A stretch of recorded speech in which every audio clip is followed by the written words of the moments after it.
Bună seara, dragilor! Mă bucur că ne-am regăsit în ziua 3 de stat în casă. În continuare, sfatul și ideea acestei campanii de gătit pe care o fac eu, a sta în casă, de a conștientiza ceea ce se întâmplă și a face cât mai, din timpul nostru, al face cât mai util. Bun, să trecem la treabă. Eu astăzi o să gătesc ceva foarte, foarte, foarte frumos. Stând atât în casă, îți vin tot felul de idei, având timp să gândim. Așa că vom face creveți în crustă de vermicelli, creveți pane în crustă de vermicelli, da? Și cu un cocktail de suicide. Vom maneja frumos la urmă. Acum hai să ne apucăm de treabă. Decorticăm creveții.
Ok, am terminat creveții deocamdată, i-am decorticat, am lăsat codița, o să vedeți la urmă de ce. Da? Și acum ne apucăm de operațiunea numărul 2 de a face beșamelul. La beșamel punem ouă, punem făină, punem sare, piper, fulgi de chili, bere și vom blenda fulgii de vermicelli. Îi vom face foarte mici, îi punem la blender, vă arătăm imediat. Da?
Creveții sunt gata. Uitați cum au ieșit.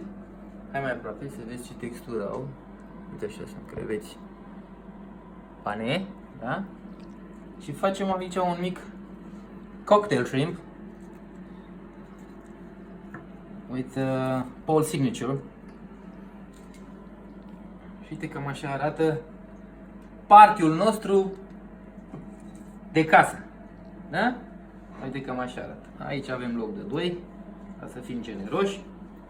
Aici avem loc de 2. Uite așa. Da? Și dragilor, cam asta a ieșit, cam asta trebuie să facă plictiseala de noi. Hai să vedem aici ce e aici. Da, cu mult sweet chili. Și nu-i vrăjeală. Vă pup și mulțumesc!